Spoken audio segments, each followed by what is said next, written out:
ಭಾರತದ ವೀರರ ಕಥೆ ಹೇಳಲು, ದೇಶ ಪ್ರೇಮ ಎಲ್ಲರ ಮನಸ್ಸಲ್ಲಿ ಮೂಡಿಸಲು ತರುತ್ತಿದ್ದೇವೆ ಕ್ರಿಶ್ ಮತ್ತು ಪಾಲ್ಟಿ ಬಾಯ್. ಭಾರತ್ ಹೈ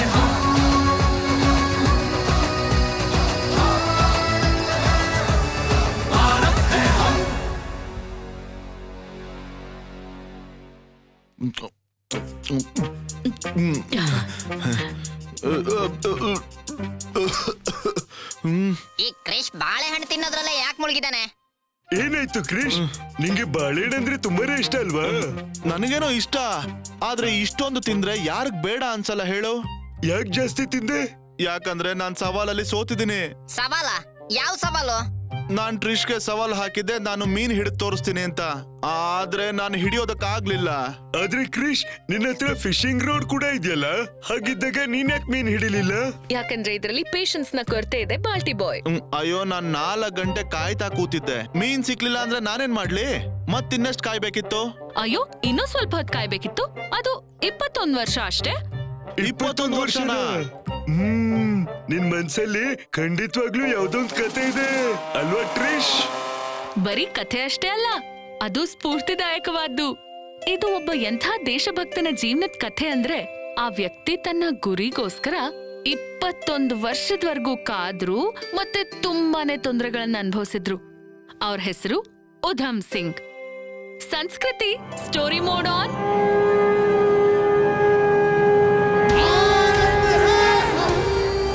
ಉಧಮ್ ಸಿಂಗ್ ಅವರ ಜನನ 26 ಡಿಸೆಂಬರ್ 1899ರಲ್ಲಿ ಪಂಜಾಬಿನ ಸಂಗ್ರೋ ಜಿಲ್ಲೆಯಲ್ಲಿ ಸುನಮ್ ಅನ್ನೋ ಒಂದು ಹಳ್ಳಿನಲ್ಲಾಯ್ತು. ಸಣ್ಣ ವಯಸ್ಸಲ್ಲೇ ತಂದೆ ತಾಯಿನ ಕಳ್ಕೊಂಡ ನಂತರ ಉಧಮ್ ಸಿಂಗ್ ಮತ್ತೆ ಅವರ ದೊಡ್ಡಣ್ಣ ಮುಕ್ತಾ ಸಿಂಗ್ ಅವರು ಪುತ್ಲಿಗಡಿನ ಸೆಂಟ್ರಲ್ ಆಶ್ರಮದಲ್ಲಿ ಆಶ್ರಯ ಪಡ್ಕೋಬೇಕಾಗಿ ಬರುತ್ತೆ. ಅವರು ಅನಾಥಾಲಯದಲ್ಲಿ ತಮ್ಮ ಸ್ನೇಹಿತರೊಂದಿಗೆ ಜೊತೆಯಾಗಿ ಜನರಿಗೆ ಸೇವೆ ಮಾಡ್ತಾ ಇದ್ರು. ಈ ಮಧ್ಯದಲ್ಲಿ 1917ರಲ್ಲಿ 18 ವರ್ಷದ ಉಧಮ್ ಸಿಂಗ್ ತನ್ನ ದೊಡ್ಡಣ್ಣನ ಕಳ್ಕೋತಾರೆ. 1918ರಲ್ಲಿ ಉಧಮ್ ಸಿಂಗ್ ಅವರು ಬಸರಾದಲ್ಲಿ ಬ್ರಿಟಿಷರ ಇಂಡಿಯನ್ ಆರ್ಮಿಯನ್ನ ಸೇರ್ಕೊಂಡ್ರು. ಬ್ರಿಟಿಷರು ಎಷ್ಟು ಸಂಬಳ ಕೊಡ್ತೀವಿ ಅಂತ ಹೇಳಿದ್ರು ಅದಕ್ಕಿಂತ ಬಹಳ ಕಡಿಮೆ ಕೊಟ್ರು. ಅದು ಉಧಮ್ ಸಿಂಗ್ಗೆ ಹಿಂದೂಸ್ತಾನಿ ಸಿಪಾಯಿಗಳಿಗೆ ಮಾಡ್ತಿರುವಂತಹ ದ್ರೋಹ ಅನ್ನಿಸ್ತು. ಇಷ್ಟು ಕಮ್ಮಿ ಸಂಬಳದಲ್ಲಿ ನಾನು ಕೆಲಸ ಮಾಡಲ್ಲ. ಸಂಬಳ ಕಮ್ಮಿ ಕೊಡ್ತಾರೆ ಅಂತ ಬೇಜಾರಾಗ್ಬೇಡ ಉಧಮ್. ಓ ಕಾಕೆ, ಈ ಬೇಜಾರು ಸಂಬಳಕ್ಕೋಸ್ಕರ ಅಲ್ಲ, ಸ್ವಾಭಿಮಾನಕ್ಕೋಸ್ಕರ. ಬ್ರಿಟಿಷರ ಸರ್ಕಾರದ ವಿರುದ್ಧ ಇದು ಉಧಮ್ ಸಿಂಗ್ ಅವರ ಮೊದಲನೇ ಹೋರಾಟ ಆಗಿತ್ತು. 1919ರಲ್ಲಿ ಉಧಮ್ ಕೆಲಸವನ್ನ ಬಿಟ್ಟು ಅನಾಥಾಲಯಕ್ಕೆ ವಾಪಸ್ ಬಂದ್ರು. ಈ ವರ್ಷ ಬ್ರಿಟಿಷ್ ಗವರ್ಮೆಂಟ್ ಅವರು ರಾಲೆಟ್ ಆಕ್ಟ್ ಅನ್ನ ಚಾಲ್ತಿಗೆ ತಂದಿದ್ರು. ಏನಪ್ಪ ಇದು ರವಾಲೆಟ್ ಆಕ್ಟ್? ರವಾಲೆಟ್ ಅಲ್ಲ, ಅದು ರೌಲೆಟ್ ಆಕ್ಟ್. ಈ ಕಾನೂನು ಪ್ರಕಾರ ಬ್ರಿಟಿಷರ ನೀತಿ ವಿರುದ್ಧ ಯಾರೇ ಧ್ವನಿ ಎತ್ತಿದ್ರು ಅವ್ರನ್ನ ಜೈಲಿಗೆ ಹಾಕ್ತಾರೆ. 2 ವರ್ಷದ ತನಕ ಅವ್ರು ಏನು ಮಾಡೋಕೆ ಆಗಲ್ಲ. ಈ ಕಾನೂನಿನಿಂದ ಆಂಗ್ಲರ ಅಧಿಕಾರಿಗಳು ಅಮಾಯಕ ಹಿಂದೂಸ್ತಾನಿಗಳಿಗೆ ಇನ್ನೂ ತೊಂದರೆ ಕೊಡ್ತಾರೆ. ಬನ್ನಿ, ಎಲ್ರೂ ಒಟ್ಟು ಸೇರಿಸಿ ಇದ್ರ ಬಗ್ಗೆ ಎಲ್ರಿಗೂ ಹೇಳೋಣ. ಆ ರೀತಿ ಮಾಡೋದಕ್ಕೂ ಆಗಲ್ಲ. ಈ ಕಾನೂನು ಪ್ರಕಾರ ಒಂದೇ ಜಾಗದಲ್ಲಿ 4 ಜನಕ್ಕಿಂತ ಹೆಚ್ಚಿಗೆ ನಿಲ್ಲೋ ಹಾಗೂ ಇಲ್ಲ.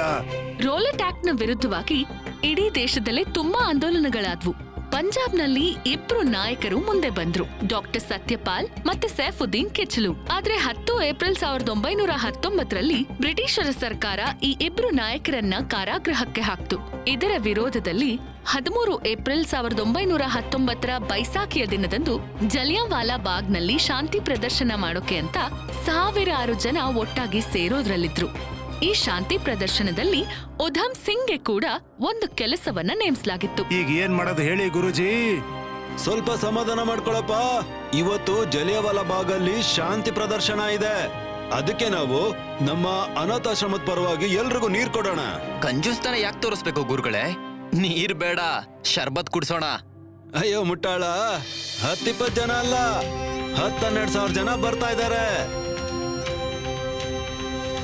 ಜಲಿಯಾಂವಾಲಾ ಬಾಗ್ನಲ್ಲಿ ನಿರೀಕ್ಷೆಗೂ ಹೆಚ್ಚಿನ ಸಂಖ್ಯೆಯಲ್ಲಿ ಜನ ಬಂದ್ರು. ಉಧಮ್ ಸಿಂಗ್ ಮತ್ತೆ ಅವರ ಸ್ನೇಹಿತರು ಎಲ್ಲರಿಗೂ ನಿರಂತರವಾಗಿ ವಿಶ್ರಾಂತಿ ತಗೊಳ್ಳದೆ ನೀರ್ ಕುಡಿಸ್ತಾ ಇದ್ರು. ಎಲ್ಲರ ಮುಖದ ಮೇಲೆ ಸಂತೋಷ ಇತ್ತು. ಆದ್ರೆ ಬ್ರಿಟಿಷರು ತಮ್ಮ ಮನಸ್ಸಲ್ಲಿ ಒಂದು ಅಪಾಯಕಾರಿ ಯೋಜನೆಯನ್ನ ರೂಪಿಸ್ಕೊಳ್ತಾ ಇದ್ರು. ಬ್ರಿಟಿಷ್ ಲೆಫ್ಟಿನೆಂಟ್ ಗವರ್ನರ್ ಮೈಕಲ್ ಓ ಡುವಾಯರ್ ಅವರು ಬ್ರಿಗೇಡಿಯರ್ ಜನರಲ್ ರೆಜಿನಾಲ್ಡ್ ಡಾಯರ್ಗೆ ಶೂಟ್ ಮಾಡಿ ಅನ್ನುವಂತ ಆದೇಶ ಕೊಟ್ರು.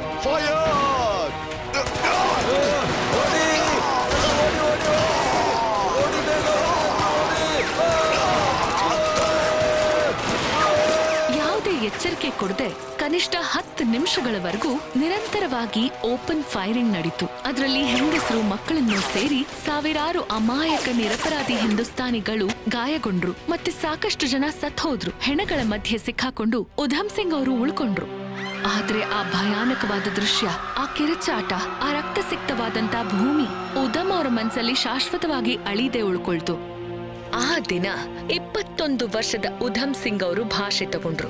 ಈ ದೇಶದ ಮೇಲೆ ಪ್ರಮಾಣ ಮಾಡಿ ಹೇಳ್ತಾ ಇದ್ದೀನಿ, ಈ ಮಣ್ಣಲ್ಲಿ ಪ್ರಾಣ ಬಿಟ್ಟಿರೋ ಎಲ್ಲ ಭಾರತೀಯರ ರಕ್ತದ ಮೇಲಾಣೆ ನಾನು ಈ ಬ್ರಿಟಿಷರ ವಿರುದ್ಧ ಸೇಡ್ ತೀರ್ಸ್ಕೊತೀನಿ.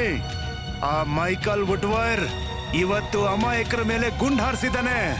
ಅವನ ಎದೆಗೆ ಗುಂಡು ನಾನ್ ಹಾರಿಸ್ತೀನಿ. ಅಲ್ಲಿ ಒಂದ್ ಕಡೆ ಜಲಿಯಾವಾಲಾ ಬಾಗ್ ಹತ್ಯಾಕಾಂಡದಿಂದ ಇಡೀ ಹಿಂದೂಸ್ತಾನ ನೋವಿನಲ್ಲಿ ಮುಳುಗಿತ್ತು. ಅಲ್ಲೇ ಬ್ರಿಟಿಷರ ಆಡಳಿತ ಈ ಕ್ರೂರತೆಗೆ ಮೈಕಲ್ ಡ್ವಾಯರ್ ಅವರಿಗೆ ಸನ್ಮಾನ ಮಾಡ್ತಾ ಇತ್ತು. ಪ್ರತಿ ಕಣ್ಣಿನ ಕಣ್ಣೀರು ಬೆಂಕಿಯ ಜ್ವಾಲೆ ಆಗ್ತಿತ್ತು. ತಾವು ಕೊಟ್ಟಂಥ ಮಾತನ್ನ ಸಾಧಿಸೋ ಭರದಲ್ಲಿ 1924ರಲ್ಲಿ ಉಧಮ್ ಸಿಂಗ್ ಅವರು ಗದ್ದರ್ ಪಾರ್ಟಿಗೆ ಸೇರ್ಕೊಂಡ್ರು.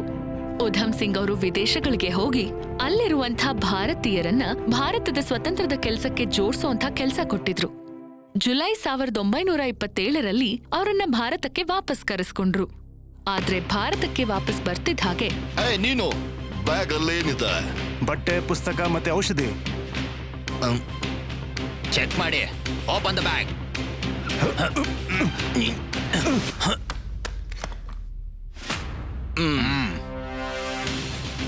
What is this? This is exactly what I said. ಪುಸ್ತಕ ಮತ್ತೆ ಔಷಧಿ. ಗದರ್ ಪಾರ್ಟಿಯ ಕ್ರಾಂತಿ ಪತ್ರಗಳೇ ನಮಗೆ ಔಷಧಿ ಮತ್ತೆ ಬಂದೂಕು.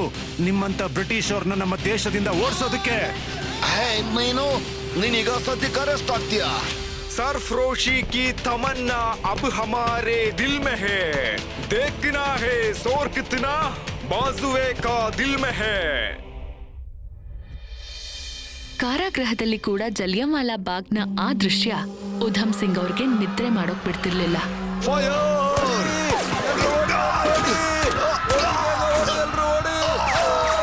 ಪ್ರತಿ ರಾತ್ರಿ ಅದೇ ಕನಸು, ಅದೇ ಗುರಿ ನೆನಪಾಗ್ತಾ ಇತ್ತು.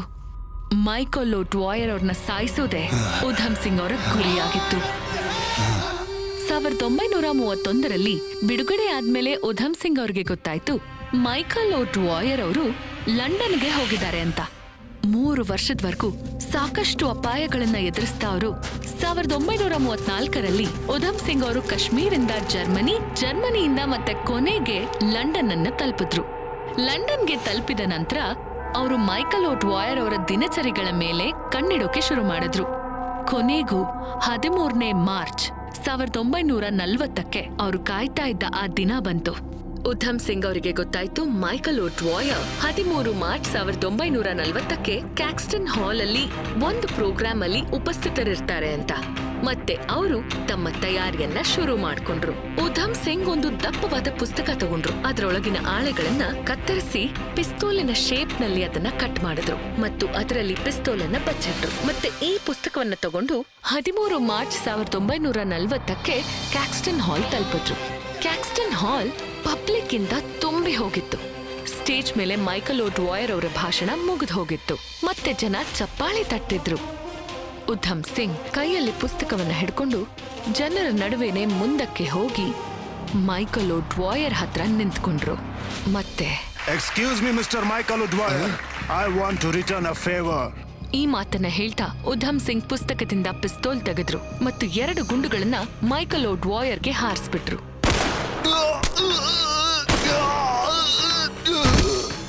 ಮೈಕಲ್ ಡ್ವಾಯರ್ ಅಲ್ಲೇ ಪ್ರಾಣ ಬಿಟ್ಬಿಟ್ಟ. ಉಧಮ್ ಸಿಂಗ್ ಅವರು ಮನ್ಸ್ ಮಾಡಿದ್ರೆ ಜನರೊಳಗೆ ಬಚ್ಚಿಟ್ಕೊಂಡು ಓಡ್ ಹೋಗ್ಬೋದಾಗಿತ್ತು. ಆದ್ರೆ ಅವರು ನಗುನಗುತ್ತಾ ತಮ್ಮನ್ನ ತಾವು ಸರೆಂಡರ್ ಮಾಡ್ಕೊಂಡ್ರು. 21 ವರ್ಷದ ಸುದೀರ್ಘವಾದ ನಿರೀಕ್ಷೆಯ ನಂತರ ಅವರು ಮೈಕಲ್ ಡ್ವಾಯರ್ ಅನ್ನ ಸಾರ್ವಜನಿಕವಾಗಿ ಸಾಯಿಸುವಂತಹ ಗುರಿ ಸಂಪೂರ್ಣವಾಯಿತು. ಅದಕ್ಕೆ ಅವರ ಮುಖದ ಮೇಲೆ ನಗು ಇತ್ತು. ಜಸ್ಟಿಸ್ ಆಟ್ಕಿನ್ಸನ್ ಅವರ ಕೋರ್ಟ್ ಅಲ್ಲಿ ಅವರ ಮೊಕದ್ದಮೆ ನಡೀತು. ಮಿಸ್ಟರ್ ಉಧಮ್ ಸಿಂಗ್, ನೀವೇನಾದ್ರೂ ಹೇಳೋದಿದ್ಯಾ? ನಾನು ಪ್ರೊಟೆಸ್ಟ್ ಮಾಡುವಾಗ ಮಾತ್ರ ಗುಂಡನ್ನು ಹಾರಿಸಿದ್ದು. And I am not sorry for protesting. ಇದು ನನ್ನ ದೇಶ ಮತ್ತು ಜಲಿಯನ್ವಾಲಾ ಬಾಗ್ ಹತ್ಯಾಕಾಂಡದಲ್ಲಿ ಸತ್ತಂತ ನನ್ನ ಜನರ ಪರವಾಗಿ ನನ್ನ ಕರ್ತವ್ಯ ಆಗಿತ್ತು. ಈಗ ನೀವು ನನಗೆ ಬೇಕಾದ್ರೆ 10, 20, 50 ವರ್ಷಗಳ ಶಿಕ್ಷೆ ಕೊಡಿ ಅಥವಾ ಗಲ್ಲಿಗೇರಿಸಿ, ನಾನು ಅದನ್ನ ಖುಷಿಯಿಂದನೇ ಸ್ವೀಕರಿಸ್ತೀನಿ. Long live India! Down with British imperialism! Down with British dirty dogs! Udham Singh ಅವರ ಟ್ರಯಲ್ನ ಮುಖಾಂತರ 42 ದಿನ ಉಪವಾಸ ಸತ್ಯಾಗ್ರಹ ಮಾಡಿದ್ರು. ಅದಾದ ನಂತರ 31 ಜುಲೈ 1940ಕ್ಕೆ ಉಧಮ್ ಸಿಂಗ್ ಅವರನ್ನ ಗಲ್ಲಿಗೇರಿಸಲಾಯಿತು.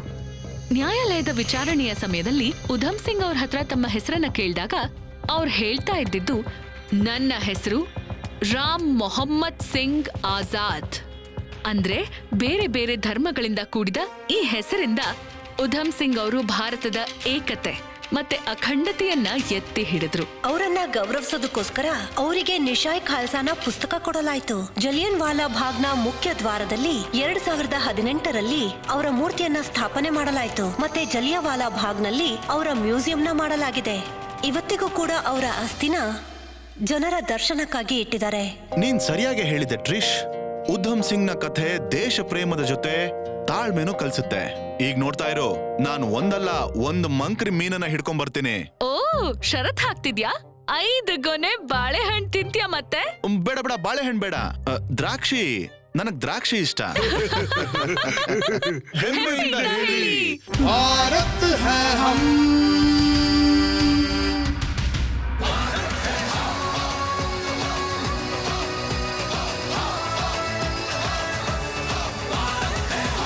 ಸ್ನೇಹಿತರೆ, ನಿಮಗೆ ಈ ಕತೆ ಕೇಳೋದಕ್ಕೆ ಇಷ್ಟು ಮಜವಾಗಿದೆ ಅಂದ್ರೆ ಯೋಚಿಸಿ, ನೋಡೋದಕ್ಕೆ ಎಷ್ಟು ಮಜವಾಗಿರುತ್ತಲ್ವಾ?